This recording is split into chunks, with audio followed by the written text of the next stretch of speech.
convicted of assassinating Serbian Prime Minister Zoran Đinđić and former Serbian President Ivan Stambolić, while also playing a key role in political repression under former Yugoslav President Slobodan Milosevic. Milorad Legija Ulemek, also known as Milorad Lukovic, was a former commander of the Serbian secret police special unit, the Red Berets, as well as a former paramilitary commander. Watch the video till the end as we tell you about the life of one of the most powerful commanders of the Zemun clan. Early life. Ulemek was born in Belgrade on March 15, 1965, to a Croatian Serb family. His father, Milan, was a Yugoslav army sub-officer, while his mother, Natalia, was a homemaker. Ulemek grew up near the Hotel Yugoslavia in New Belgrade. Despite being troubled in his early age, he completed an auto mechanic program and medical school in Belgrade. The first steps. In 1984, Ulemek met Christian Gulobovic, and the two conducted their first major robbery together. However, after a botched heist in 1985, Ulemek fled to France and joined the French Foreign Legion on the 10th of April 1986. He served in the 2 Rep for 6 years, serving in Chad, French Guiana, and Yugoslavia, and was given the name Legija, aka Legion, as a result of his military experience in the Legion. He also served as a translator for the French army in Yugoslavia throughout his duty as a sergeant. When he returned from his leave, he was seen as a deserter from the French Foreign Legion and returned to Yugoslavia in 1992, where the wars had already begun. Ulemek then became a member of the Serb Volunteer Guard, which was led by Serbian warlord Arkan. He grew to be one of Arkan's closest friends, and then rose to the position of unit's commander. He was named the commander of the Super Tigrovi, aka Super Tigers, special force in eastern Slavonia, the Red Berets.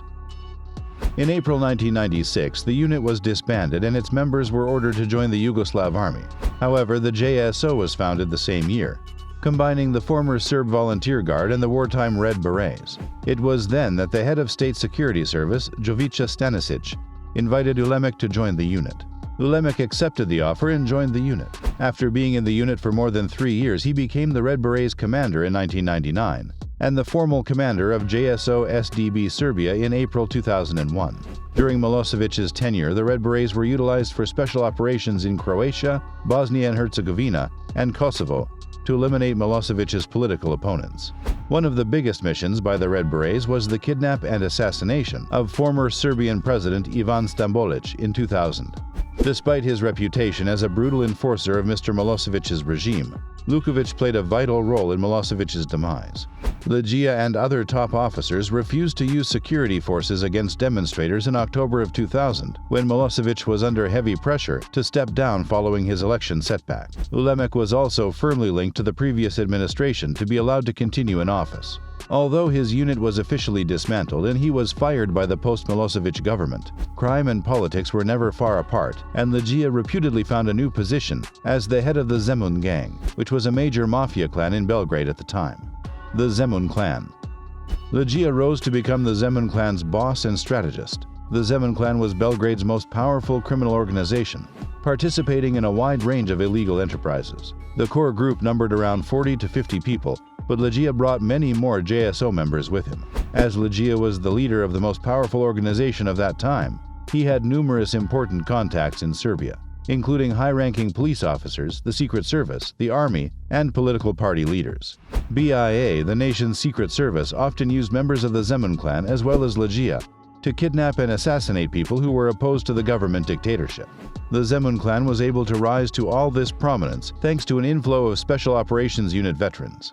These were people with military training, battle experience, and links with components of the Serbian State Secret Police, BIA. The clan had such good contacts that no action was taken after authorities found 700 kilos of heroin in a bank vault in central Belgrade in September 2001.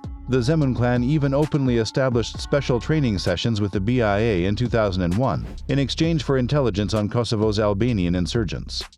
Kidnappings and assassinations. The gang kidnapped several powerful business people in 2001 and sought millions for them in ransom. They even kidnapped 2 of Serbia's most important businessmen at the time, Milija Babovic and Miroslav Miskovic. Ulemek took great use of his position and gave the clan insider information for the kidnappings, especially in the case of Babovic's. When he learned that his family had collected the ransom money swiftly and easily, he urged the clan members to demand more. the clan used to release the victims, but after horribly beating and torturing them. After the overthrow of former Yugoslav President Slobodan Milosevic's dictatorship in October 2000, it was discovered that the unit collaborated with the Zemun Clan crime organization to assassinate Prime Minister Dindic. Dindic was Serbia's first democratically elected leader. On March 12, 2003, he was shot and killed outside the Serbian government building. This murder was committed by the Zemun Clan. Ulemek's Red Berets subordinate, Zvezdan Jovanovic, was the one who pulled the trigger and shot Dindic. Operation Sabre. Ulemek had already quit as the group's commander in 2001 on paper, but was overseeing the clan's operations until 2003.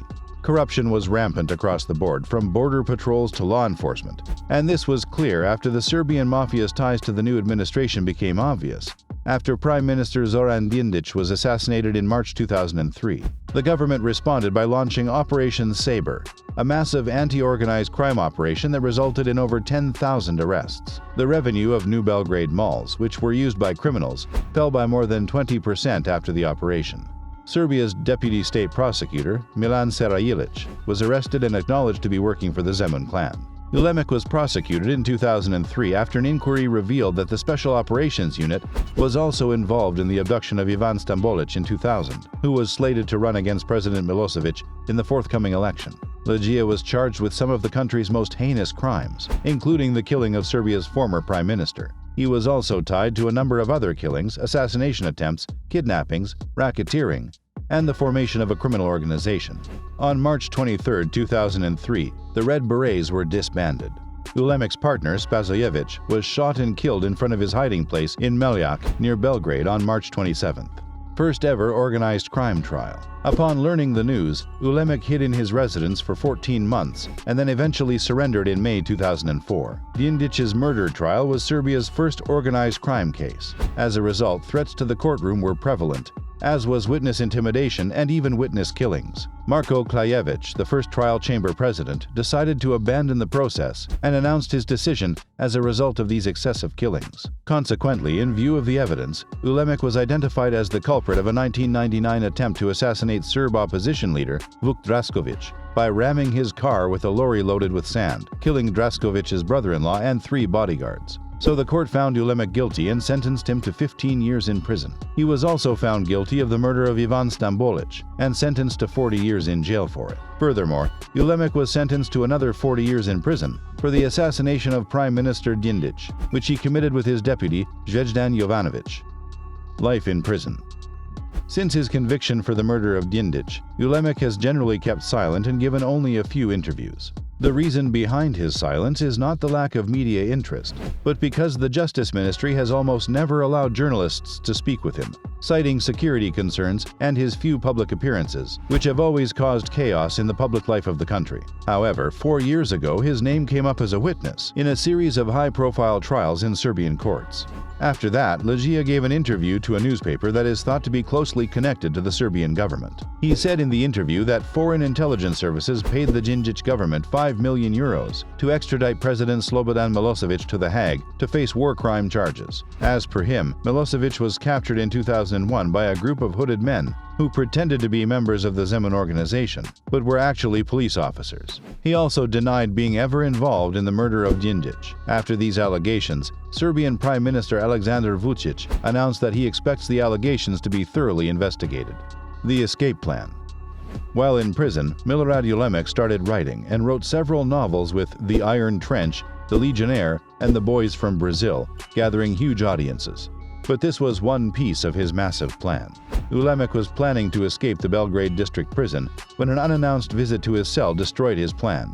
Only 10 days before his transfer to Pozarevac's maximum security ward in Serbian Alcatraz, detonators for explosives were discovered in Ulemek's cell. The authorities sort of struck gold when guards from the Belgrade Central Prison searched Milorad Legija Ulemek's cell without warning. They found several ballpoint pens in the possession of Serbia's most highly guarded prisoner. These were quite common as he is now a famous writer, but when the guards opened them, they discovered escape materials in some of them. They found 2 detonators that can be used to detonate a certain type of explosive in 2 ballpoint pens. However, instead of punishing Ulemek, the guards informed Ulemek that due to the overcrowding in his cell, they would be taking some of his belongings. including roughly 30 ballpoint pens. He was assured he'd get them back after he spent the ones he had. This was done in order to find the person who was helping him to bring in plastic explosives to his cell and apprehend them. The authorities are still trying to find that person but have not been successful yet. That is it from today's video. We hope you enjoyed the content of the video, and if you did, show some love and hit that like button, and don't forget to subscribe to our channel so that you never miss out on any of the amazing videos we have in store for you.